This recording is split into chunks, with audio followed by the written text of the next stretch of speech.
Hey guys, it's Matt here from Scoop in Response, and today I wanted to give you a bit of an update on a tournament that I recently took out first place for. Was very fortunate as the first prize had just shy of 2.5k up top for first place.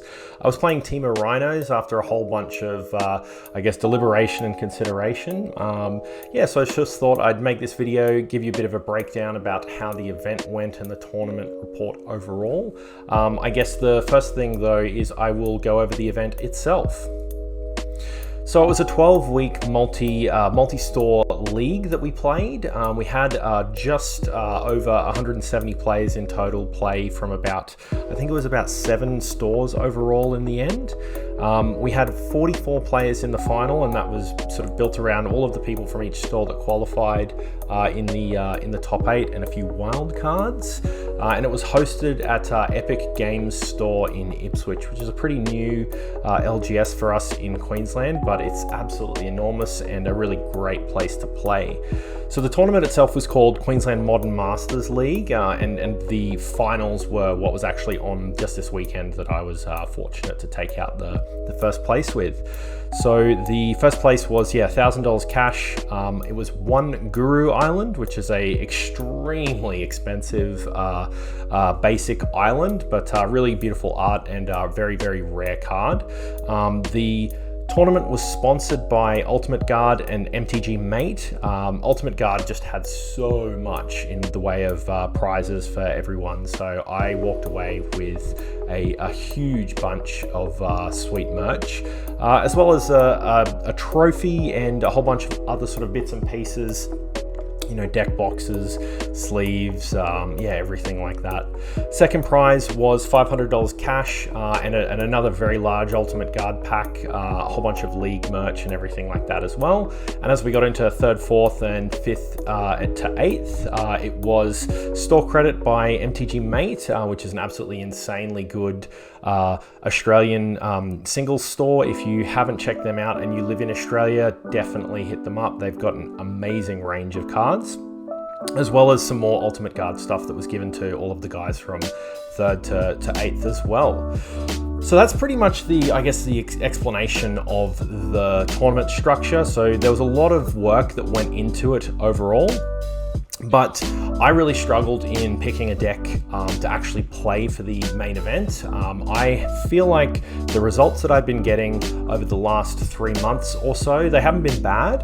Obviously they've been quite good for me to qualify to the top 8 and everything like that, but I just couldn't really find anything that was really hitting my stride. In the local store meta that I play in, we have a lot of combo players, and so I prefer to play control decks mostly, but Yorion sort of seems to be the strongest deck overall in the format. The challenge is in an 80 card list, you've got less likelihood of hitting counter spells, and I just found that I was having sideboards full of 12 counter spells at a time. So you run into all of the combo players, and you either get beaten or you just have to overside so that you can be playing things that stop them from winning on the spot. Things like Belcher, Calibrated Blast, Glimpse, and Scapeshift. There's a lot of very, very proficient players locally that play all of those decks.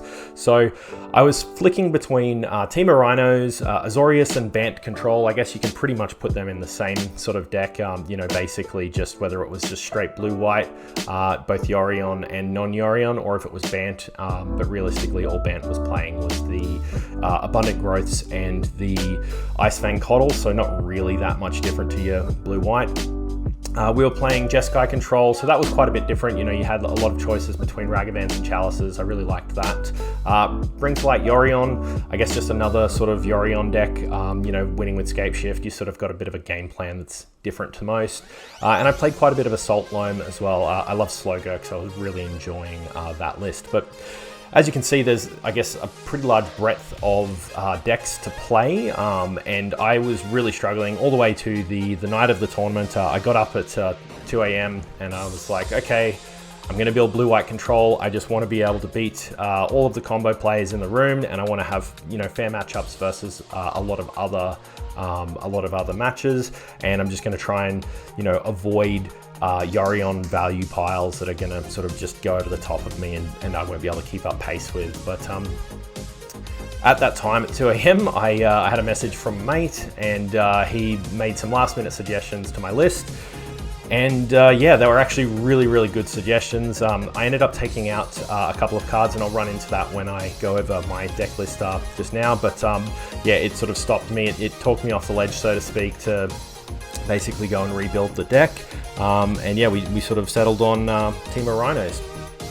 So this is the shell that I played with. Right from the outset, what I wanted to have going into this tournament was access to a lot of main deck counterspells. Excuse me, just because it made sense to me to have, I guess, a whole range of options to deal with those combo players. But realistically, we needed a proactive game plan that was going to be a little bit less dirtily than you know, a blue-white control where you're looking to sort of resolve a big Tef or a Jace and eventually just grind out value. I feel like I'm a reasonably proficient control player. I do enjoy playing it, but in a big field tournament, I feel like there's just too many, I guess, too many wild cards, too many curveballs that can get thrown at you, and you know, the opportunity to make a whole bunch of mistakes is definitely a lot higher as you're playing a deck that just takes more turns, basically. The other thing that was really important in coming into this was that I wanted a really, I guess, simple sideboard plan. Now you can see the split of 4-4-4-3 for my sideboard pieces: Blood Moon, Endurance, Mystical Dispute, and Force of Vigor. They all have, you know, very obvious, I guess, roles to play. You've got Mystical Dispute for control matchups and for Murktide. You've got Blood Moon for a whole bunch of different things. You've got Endurance for graveyard shenanigans, and you've got Force of Vigor for anything Affinity, anything Urza's Saga, anything Amulet Titan, and that was basically it.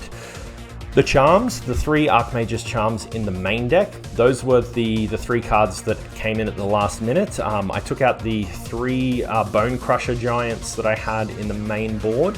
Basically, Bone Crusher Giant, I think, is one of the best cards ever printed. I think it's absolutely amazing, but we just had enough removal, and it sort of made more sense to have a card that I felt was a very easy choice to side out in certain matchups. So, you know, if you're playing against a deck where a 3-mana counterspell is probably just not like quick enough, if you're sort of playing that kind of card, realistically you want that charm to be either a counterspell or a draw 2 to catch up in a control mirror. But it makes sense as well because you can be stealing the Cauldra complete germ tokens, you can be stealing Ornithopters when they've equipped things, you can be stealing Urza's Saga tokens, obviously, but it's very flexible, but also just something that's really much a no-brainer to side out in certain matchups.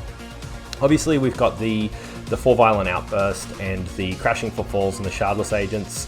The Furies, I think, are just excellent. They're a catch-all for everything like that. 4 Fire Ice, 4 Dead Gons. You know, very simple, very obvious choices. Most lists run them now. And we've got 3 Brazen Borrowers, which serve a bit of that, you know, utility as well as the ability to sort of go over the top if they're playing lots of dudes. So if they're opening with lots of dude decks, or they resolve a Cauldra, for example, you know, your Rhinos don't fare very well against them, but having a Brazen Borrower that can go over the top of that is really great. The land bases, I think, are what I see the most variability with Rhinos decks these days. So you've got you know, some lists that play 1 or 2 Gemstone Caverns. You've got some that play 1 or 2 Besiegers. You've got, or even, you know, 0 Gemstone Caverns sometimes. You've got some that play, you know, an amount of Ottawaras, and then there's all the other utility lands like your Horizon lands as well that get played. I sort of wanted something that was going to let me steal back the play with Gemstone Caverns, but I'm also comfortable with the number of lands in the list at 24. I'm very comfortable just cutting a Gemstone and sort of treating that as a spell slot in sort of game 2, game 3, depending on whether I'm on the play draw. So it's really, I guess, a free, I guess, sideboard again for me. The Besiegers, I think that you could probably pick any number that's 1, 2, or 3, and you could make a case for either of them, for all 3 of those, and having 1 Besieger in the side even is another choice. Besiege is absolutely amazing. It did some really good work, even some niche situations that I didn't even really think about prior to the games. You know, on the weekend, things like, you know, you're able to destroy a Eidolon without taking that 2 damage, which is absolutely amazing versus burn, especially because that same Eidolon's going to usually do damage to your burn opponent. And even just having 1 or 2 pieces of damage, you know, 4 damage to a burn player and getting them to 16, that's only 2 hits with your Rhinos, even if it's violent outbursted. So that's like a super useful amount of life. So that was definitely a factor in some of the games that we played. So that's pretty much the, I guess, the deck and my rationale behind everything related to the deck. I thought it was, you know, a really good choice. The other thing we haven't talked about is Dead Gone and Fire Ice. Dead Gone is really, really good where you have either the ability to kill a Stoneforge Mystic, or you can bounce their big dude, or you can do lots of other things. Ice was probably the most useful card for the whole day for me. It was a time walk that drew a card so many times throughout the day. It just totally messes up all of the other sort of tempo style plays that people want to be making, you know, trying to resolve a Teferi on turn 3, or trying to do something cool with, you know, Stoneforge on turn 3 as well. You know, turn 2, you get to really mess up and put them a whole turn behind. It's absolutely amazing card. Yeah. So group stage wise, I will run you through who we played against in the group stages. So the sort of the games went as followed. We had Domain Zoo round 1, Calibrated Blast round 2, Enchantress, Eldrazi Tron, Boros Burn, and Hammer Time. So I kept some reasonably good notes for once today. On Saturday. Usually I'm terrible with keeping notes, or it happens for the first round and the second round and then I've stopped. But I managed to record, I guess, quite a bit of information other than life totals, you know, mulligans, draw play, everything like that. So it was super useful when I was putting this video together, but also just evaluating the performance overall.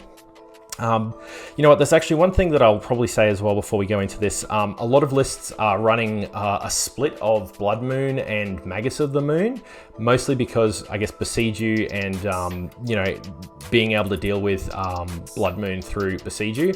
I chose to keep the 4 Blood Moons rather than the split between Magus and Blood Moon, purely because I anticipated a lot of Murktide in the room, and I guess essentially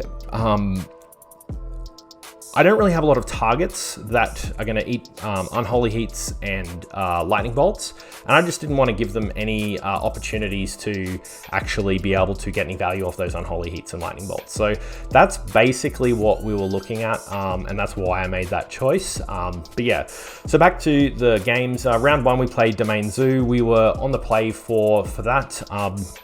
It was a really straightforward match. It was a bit unlucky for our opponent. Game 1, we just, you know, turn 2 iced to time walk them basically into a turn 3 Shardless Agent. We had our counter spells ready in reserve, and we just outpaced them. Game 2 for that matchup, they sort of mulled pretty hard. They went to 5, I think, maybe 4 perhaps, and unfortunately we just got a turn 3 Blood Moon out. It just locked them down. They had 2 mountains, they didn't draw their 3rd, and they just, you know, lost to us resolving a Shardless Agent, or it might have been a violent outburst. But yeah, it was a pretty non-game. You know, my opponent got quite unlucky. I sort of just hit the top of my range both games, and they sort of just had mediocre keeps. I think that's probably one of the things that Rhinos does really well, is that the top range of your Rhinos openers are just absolutely insane, and you've got so many choices, which is probably the additional part of that strength. Yeah, and this really sort of was demonstrated in that match. Round 2, we were up against Calibrated Blast. So the bloke we were versing, James, I play with him quite a bit. He's at the same local store as me, and yeah, he's probably one of the main reasons why I didn't want to play a Yorion pile, because all you have to do is resolve a Calibrated Blast and then you're dead in most of the situations. Yeah, it's a very tough deck to beat, and he pilots it like an absolute boss. So yeah, it was quite tricky to sort of navigate it with other, I guess, decks. But with our deck, 4 main deck Force of Negations. We very skillfully drew a lot of them in game 1, and we just stopped them from doing it. So, you know, we stopped the first one, stopped the second one, and Force of Negation obviously exiles the spell, so they don't even get the flashback value, which is, you know, another benefit to the Force of Negation. So yeah, I think it was game 1, we sort of stopped him doing anything really, and then after he'd sort of, you know, blown the resources he needed to sort of kill us, you know, we sort of protected ourselves and countered it. Then we resolved our crashing footfalls and just sort of smashed face, you know, quite quickly, and took out the first game. Second game, you know, sort of similar situation. We sort of took a bit of a beating, but then we clinched a top deck endurance. So he managed to get off his first calibrated blast and sort of do 14 or 15 damage to us, something like that. So we're down to our last little bit of life total. And then I get to top deck a endurance. Excuse me, Calibrated Blast has flashback, so if they turn 3 Calibrated Blast you and they have a land in hand, they're going to kill you the next turn. So you got to deal with that. So using Endurance to pitch it and, resolving our threat, moving his graveyard onto the bottom of his library, and he wasn't able to kill us. Yeah, basically it was a sort of similar situation. You've just got to stop that 1 key card, and I think we've got a lot of tools to do that. We were lucky that we were on the play for that game as well. It was really, I guess, a lot more difficult if we've got to take game 1 as the second player. It's you know, obviously a whole turn faster, and you know, the difference between our deck and his deck is probably 1.5 turns on average, in terms of our deck being 1.5 turns slower if we were just going to goldfish. So obviously being on the play makes a huge impact in this matchup. That said though, we've probably got more play around being on the draw ourselves versus him being on the draw. So yeah, either way, it's probably a reasonably favored matchup for us. Round 3, we were against Enchantress. So I was quite lucky in that when MH2 dropped, I basically only played Enchantress for the 3 months. I managed to win a tournament, you know, in that time. And I guess it seems to be that a lot of people, if they've not played a lot of Enchantress or played against it, they just don't really know how to, I guess, deal with the locks and the options that are presented by Enchantress. Not only do we have a lot of good tools, all of our main deck tools are really useful versus them, with the exception of maybe Prismari Command. We've also got a lot of, you know, absolutely weapon, sideboard cards that are really, really useful to deal with their threats. So it was a really, really great series versus the bloke that we played against. He actually made it to the top 8 as well, so that was really cool to see that he sort of got through it as well. Yeah, realistically, it just revolved around us being able to do things like you know, use Fire Ice to kill their Sanctum Weavers, or you know, Fire Ice and Dead Gone to kill a Destiny Spinner. Basically, just removing down and keeping him from having any critical mass of resources, bouncing the things we needed to do. We got pretty lucky in that we just happened to have our Brazen Borrower ready to go game 1 for when he tried to resolve the lock with solitary confinement. So he didn't have enough tools to basically you know, do the solitary confinement and the Sterling Grove in a single turn. So we were able to sort of force him into just playing the solitary confinement and yeah, bouncing it to basically get lethal game 1. Game 2, we got our opponent, I think he was maybe at 2 life total. I'd have to check the notes. It might have been 1 or 2 life that he was on before he started, you know, working his way back up again with Sithis. Is it Sithis? Well, anyway, the Selesnya 2 drop that is the Enchantress. Yeah, insanely sweet card. Yeah, basically, they managed to get the lockout just in time. We weren't able to do anything, and yeah, I know what happens when Destiny Spinner comes down after they've got the lock, so we scooped up before we took the lethal damage. Yeah, game 3, it was a absolute grueling back and forth. Effectively, we got our Rhinos out, we had the protection pieces, but you know, in sideboard games, in you know, once you've sideboarded, the Enchantress player, if they're not running 4 main deck, the Chain to the Rocks, gosh, On Thin Ice, there we go. That's the card I'm referring to. It's just a 1 mana enchantment that removes pieces. They bring those in. If they're not running 4 main deck, they'll have 4 main deck for that then. And then they also bring the prismatic endings, which, obviously deal with rhinos really efficiently as well. So we managed to, be the threat and establish our board early with rhinos, but we had, I think, maybe 3 of them in total removed over the course of the game. And we basically just had to slap them a few times with a lone shardless to sort of get there in the end. We just won through attrition, just picking our targets to counter, making sure that he can't get that critical mass of drawing cards from his enchantresses, dealing with those as they come about. Round 4, so that was versus Eldrazi Tron. We were on the play again for that game. It was a real beating. So we lost 1-2. I have never actually played against Eldrazi Tron. I've certainly seen the list, more than enough times and sort of watched it from afar, but I've never played it myself, and I've never really had any practice versing it with this deck or really any other deck, to be honest. So I think I probably made some pretty big mistakes in these matches. I think I over sideboarded for the traditional Tron, so I sort of brought in Force of Vigors. Hindsight's everything, but looking at the lists, which I will go into a little bit later, looking at his list, there was really not enough of a reason, I don't think, to bring in all 4 Force of Vigors. Maybe 2 would have been enough, purely because he's not really running anywhere near the level of artifact tools that you would expect versus regular Tron.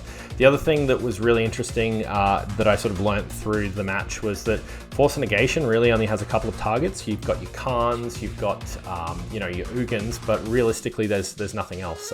It's a lot more creature heavy than I anticipated.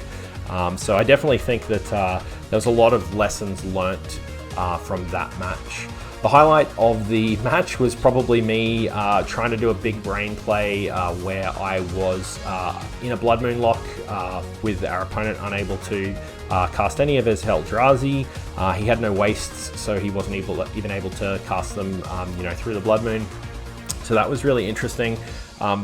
We had a situation arise where I ended up Force of Vigoring one of his pieces. It might have been a Chalice, I think, and my own Blood Moon, so that I could end step Violent Outburst and Shardless Agent in the next turn to basically give him a 1 untap clock. So the idea was that, yes, he's on 7 mana, or 7 lands rather, and he's going to have a whole bunch of mana. We had a Force of Negation to stop the O-Stone if he's going to play something like Khan into Oblivion Stone. So we had a Force of Negation to stop that. But ultimately, the idea was that we're going to have to take this calculated risk to resolve our all of our Cascade spells, because the Blood Moon, while it was stopping him, was also preventing us from getting the mana that we needed as well. Unfortunately didn't really pan out. He just dumped a whole bunch of Eldrazi's onto us and managed to trade down to he used Spatial Contortion was the card, which I've never seen before, and he created a scenario where I anticipated him killing one of my rhinos. He actually got to kill both of them, and I just didn't have enough to deal with it, and then he managed to get a Shadow Spear out to basically catch up and get the life back, and that was pretty much it. So we took our first L for the day in that series overall. It was a really, really fun match though, and I definitely want to verse that deck a little bit more and sort of understand it a bit more. I'll probably start playing a league or 2 with the deck just so that I can understand it in the future a bit more. Excuse me. Round 5, we were up against Burn. So it was a pretty straightforward game. We were on the draw, so it was really hard. The reality is we got really lucky. Being on the draw versus Burn and winning 2-0 is very, very, very fortunate. I don't think we're a massive, dog to Burn, but we're definitely a dog, I think. Just because it's a bit of a ships in the night game. He obviously wants to resolve his Goblin Guides and get in a bit of chip damage beforehand, but he doesn't care if we've got the the Rhinos out, that basically just decides whether or not he's going to, you know, bring in more or less of his creatures for the second game and the third game. But yeah, we managed to prevent his lethal with Force of Negation when he was Boros Charming us for 4 while we were on 4 life total. And then he drew a Bolt, so he didn't actually get there. He had us to 1 life when we swing in for lethal.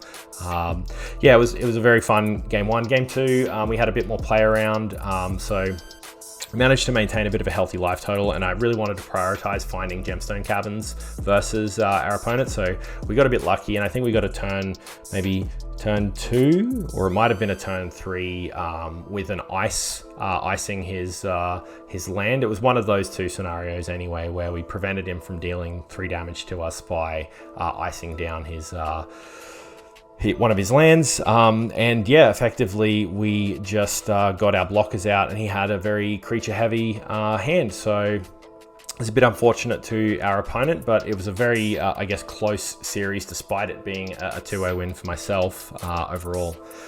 Round 6, sorry, yeah, that was round 6 that we're at now. So round 6, we, you know, at this point I was 4 wins, 1 loss in the tournament. We got the standings and we just ID'd, so it was very much something that just, the top 8 was locked after round 5, so we didn't really play it out, and I wanted to preserve, you know, any information that I had with my opponent, who was Hammer Time. So overall, the group stage results, you know, we're 2-0 on the play, 2-0 on the play, 2-1 on the draw, 1-2 on the play, 2-0 on the draw, and then an ID. So 4-1-1 moving into the top 8.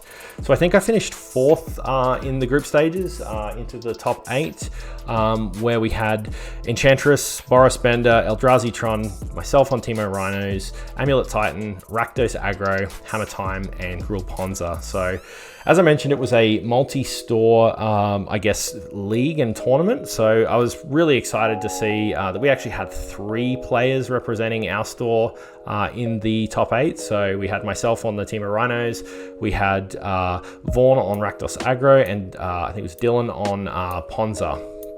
So yeah, really cool stuff overall. Yeah, it was I guess a pretty stacked top 8. The Eldrazi player made it through, so I was terrified of getting paired up against him.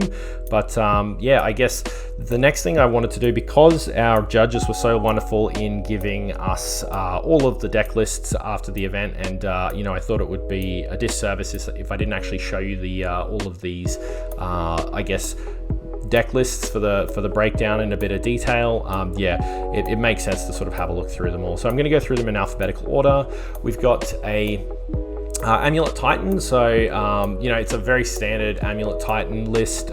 This deck terrifies me just because you can just have those insane openers, and you know, you just absolutely stomp if your opponent can't deal with it. I guess you could probably put this like heavier into that combo deck now, much more than maybe it was, you know, 6 months to 8 months ago, when you know, there was a little bit more mid-range play around. Now we're very all in with Urza Sagas and everything like that to just get the combo, and Cultivator Colossus just makes it absolutely miserable to play against sometimes. But obviously a tier 1 deck, very, very good. I wish I had more experience playing against this deck with Temur Rhinos. I've had a bit of experience playing it with other decks, but I guess my plan was we're going to stop him playing Amulet if we verse him. Boros Bender, so the bloke playing this list, Brandon's actually the guy who I guess pretty well, I guess, pioneered this outside of some original beginnings from Spike. So Brandon was the original, I think, 5-0 list for something like this. So he's an absolute master with this deck. I've tried to play this in leagues. It's so damn hard. It's, you know, it's got, I think, 17 1-ofs. So you're just always trying to basically run 3 sets of tutor, I guess, chains in your head to try and work out which piece goes with what and where you need to get to. I won't go into any, I guess, further detail with it. It's a terrifying list. It can get wins out of anywhere. It's got Crackdown Construct for like an infinite combo to basically kill you on the spot, and a whole bunch of other things that just like crush you. Temur Rhinos, my list. I won't go over that anymore. We talked about it earlier.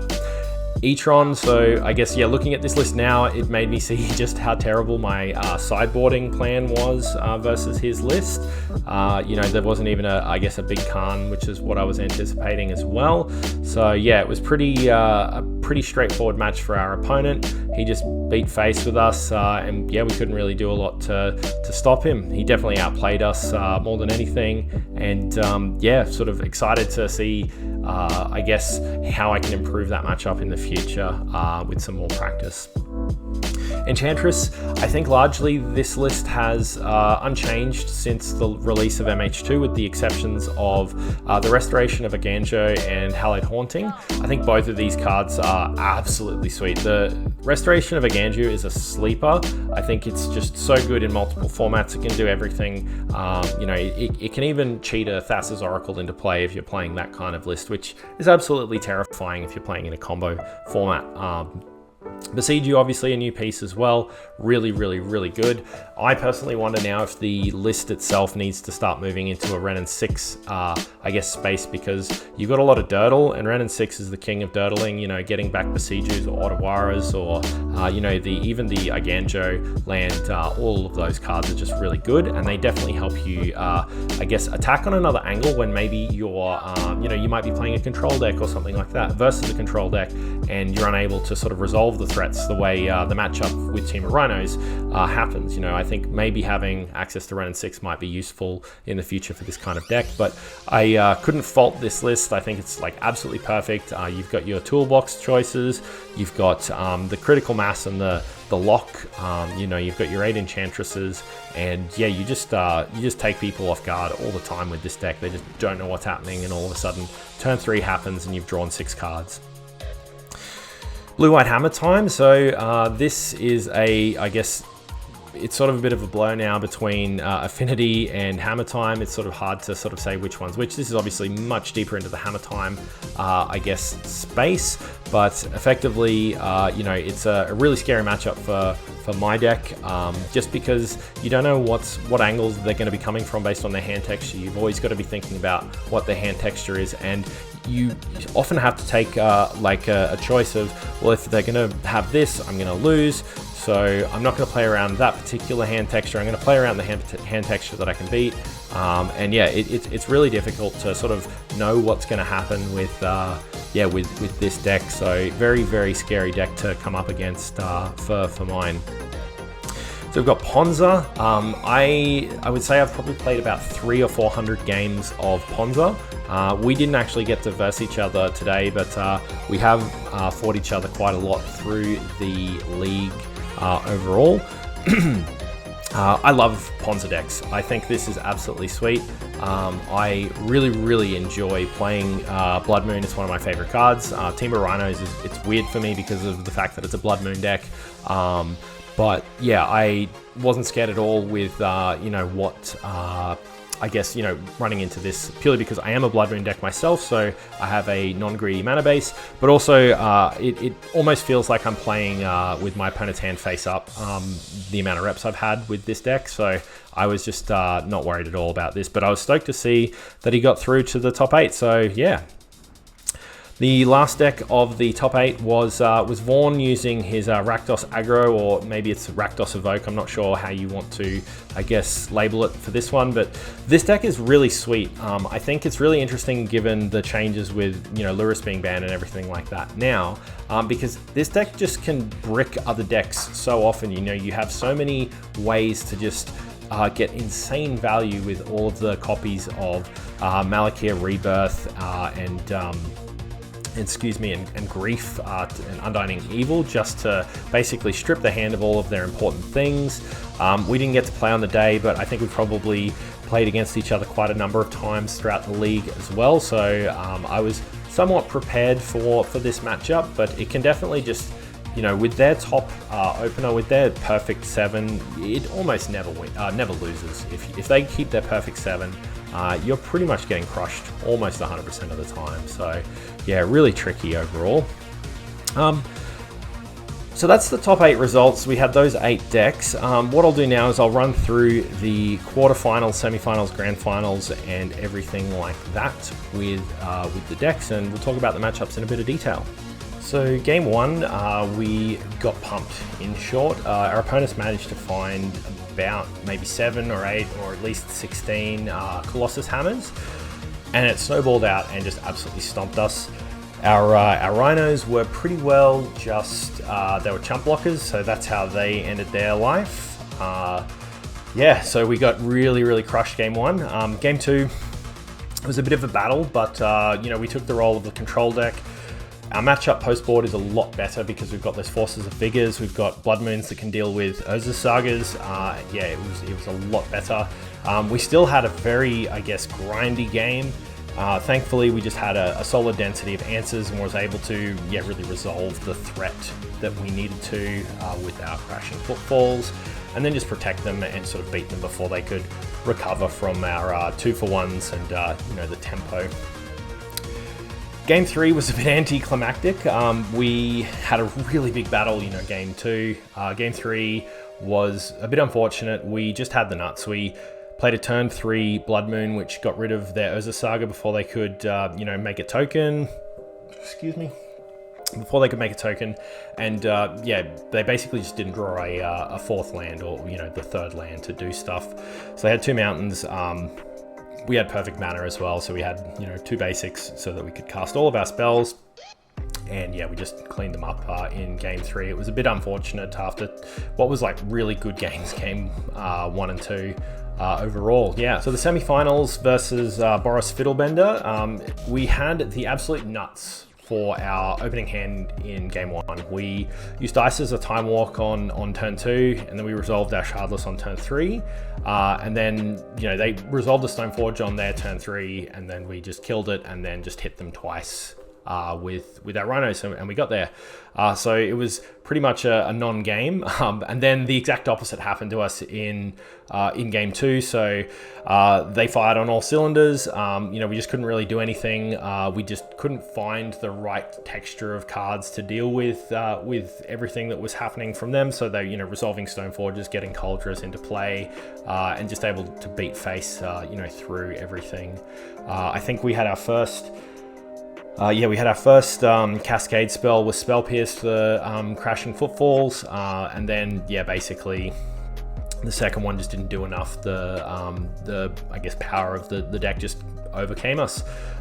Game 3 was probably the sort of the closest. So we top decked, we got a good start, we had a great start. So we got the turn 3 Rhinos out, we had protection from our dude, from counterspells rather, so basically pushing. They managed to sort of build up a little bit of a critical mass with the Thopter Sword combo, and they start building out and blocking guys, and I thought we were at the end of the tournament run, to be honest, because our opponent was on 1 life. They had the Thopter Sword out, you know, combo ready to go, and we managed to Force of Negation a Teferi game 3, and basically they couldn't bounce out our Rhinos, and we were able to, yeah, take out the win, but it was super tight. Yeah, it was a really difficult match, and we were very lucky with how it progressed, I guess, in that we just had the right hand texture. The Force of Vigors, you know, were really good. Obviously, being able to do things like, you know, destroy a Saga and a Thopter, or a Thopter Foundry or something like that is really powerful, and just using the Force of Vigors to sort of reduce the power of a Urza Saga token by 2, so that you can not only just trample over them, but you kill them without the trade, and yeah, lots of things like that happening in the game. We definitely got a bit lucky. Brandon, the bloke playing Boris Bender, he's pretty much the raid boss locally. He's always the guy that's going to be the scariest dude in the top 8 locally, so you've got to try and dodge him as long as you can, or have a deck that does well against his. You know, we had the Force of Vigors and Blood Moons, so we were ready for that versus his deck. Blood Moon doesn't do a whole lot because obviously he's in red, so he still can do things, but it's definitely good as a tempo play. In some instances, you sort of treat it as a pillage, I guess, in some circumstances. But props to Brandon for making it to the semi-finals. It was a tough game, and it's always scary versing him, so yeah. So we've been here before. and we've always been the, I guess the bridesmaid and never the bride for any of these larger events, for something like this at least. So it was pretty nerve-wracking, especially after the really drawn-out game that we played in the semis versus Brandon. Amulet Titan is a terrifying deck, as I mentioned earlier. So I was really just hoping that we would build our proactive game plan around having good draws, very disciplined mulligans, and I guess a little bit of luck in game one. So we were on the draw, so it was pretty, I guess, difficult for game one. We saw our opponent go down to 5 cards, and then they opened with Urza Saga and a Amulet, which we force a negation because we skillfully had that in our hand. And then on turn 2, he played a Force of Negation, a Amulet Titan and a Forest. He played an Amulet and a Forest, and we had another Force of Negation, so we Force of Negation his second Amulet. From there, he basically didn't really have a lot. The third turn, he went and got another Amulet with the Urza Saga and floated the mana to explore. He missed his land, so he basically only went up to 3 lands and couldn't really sort of have that critical mass turn at that point. Didn't have a bounce land to do anything cool with for that.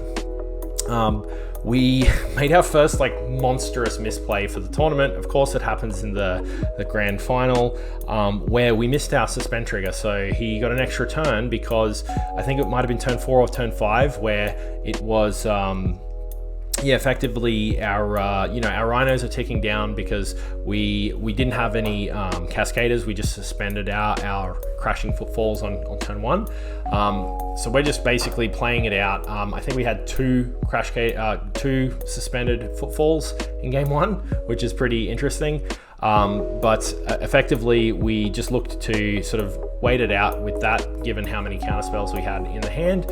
And effectively, we forgot it right before our rhinos were on 2 and 1, and we just forgot to do it because, it was a draw go from our opponent, and it was a draw go from us, and just forgot it there. But luckily, the extra turn didn't matter, so we just got there in an extra turn, and we killed them from just basically stopping him from having anything in his hand, so couldn't really sort of do anything with it.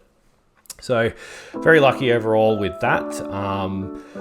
Game 2, we had a very, very good hand. We had ice, so we managed to upkeep ice his one of his lands to stop him from being able to sort of combo through and get his Dryad out on that turn. So effectively, that was a time walk. Even though he still sort of managed to do things, it wasn't the big explosive turn that you can get with the Dryad coming out. So Amulet on turn 1, Dryad on turn 2 with a bounce land, and then playing the Amulet and exploring. Playing the bounce land again and exploring or something like that. Just basically getting up and winning the game from there. So the ice definitely got us there. So we just iced him, and then basically played our rhinos out. He dismembered one of our rhinos.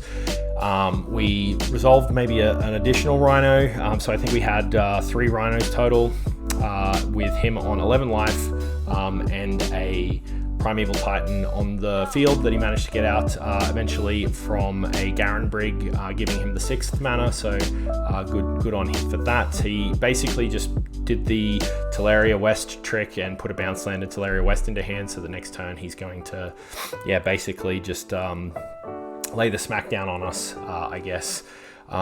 We had in our hand, with the 3 rhinos, we had in our hand a Dead Gone, and we bounced the Primeval Titan for the win, and we got there with lethal. So that was pretty well the end of the day, end of the tournament for me. We had a really long day. It was probably 10 or 11 hours straight of playing Magic. I felt like I was pretty well playing good Magic for most of the day, but I can definitely recognize that I guess people, I've never won a tournament like of this size, of the 40 to 50 player mark before. I've never played a GP, so this was the biggest win that I've had personally. I definitely got the, I understand now when you sort of hear Magic players talking about, you know, it's not good enough to just play really well in an event. You also need to get lucky. There were definitely some games that we played where we really earned the win, but there was quite a few where we just, you know, had a perfect 7 and answers, and we just won with no cards in hand and played 3 free spells in 4 turns and just absolutely stomped. So yeah, it was really, I guess it was awesome to take out the win, but I can definitely appreciate that the variance of Magic is very interesting as well. I feel like there's probably been tournaments where I've played better, and there's been tournaments where I've played worse, and definitely when I've played better and had worse results, it can definitely sting a lot. But yeah, overall it was an amazingly fun day. So you can probably see the big stack of swag that we got, that I got from Ultimate Guard. It was absolutely enormous, the amount of stuff that we got given. It was yeah, a whole bunch of, I guess, super hives, some boulders, a whole bunch of deck boxes. I think about 8 or 9 deck boxes all up. Probably 400 or 500 sleeves, some life total counters and dice and everything like that, and the super hive. I got this pretty sweet hat. I'm not a hat guy, but it's actually got me wearing this hat because it's pretty damn sweet. And of course the trophy which we won, which was put together before the Lurrus banning, so that was pretty sweet, pretty funny for that to happen given the situation with Lurrus being banned. I guess there's a whole bunch of people that really deserve a lot of thanks overall. You know, the tournament was a massive undertaking. You know, Vaughn was the guy who sort of put this all together from start to finish. So he did a really good job of managing that overall. You know, the league would have been really tricky. There's a whole bunch of pains in the asses like myself who are going to ask a whole bunch of questions and work out whether our points are right.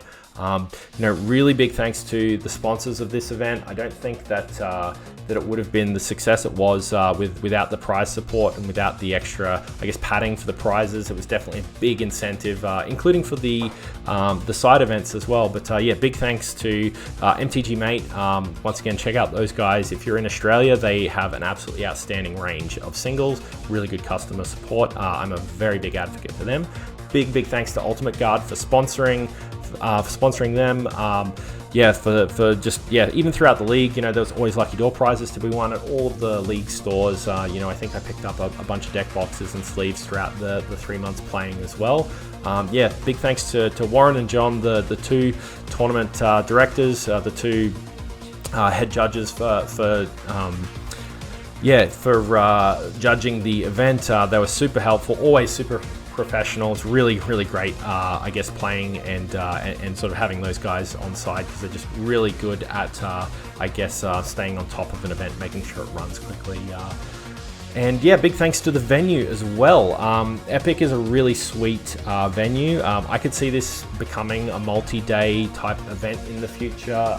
You know, the Queensland, I guess, Eternal community is really keen to get down to Melbourne in a few months to play the Eternal weekend. You know, there's so many of us that play, you know, Modern, Highlander, Legacy, you know, everything, and getting out and playing, you know, multiple day events at an LGS in another city is something that is really exciting to do in the, I guess, the post-COVID world where we don't have GPs and things like that running.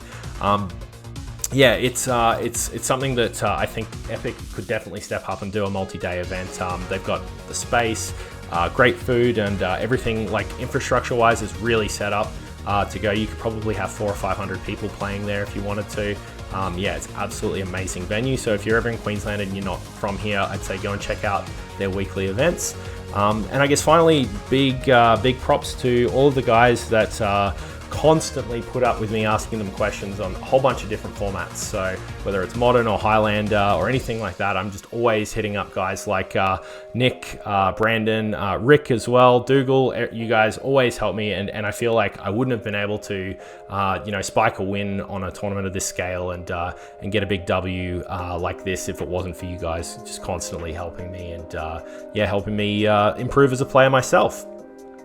So yeah, really stoked to have taken a big W, big nice cash injection. So probably gonna go and foil out my Blood Moons and get a whole bunch of cooler fetch lands and everything like that. But yeah, thanks very much for checking out the video.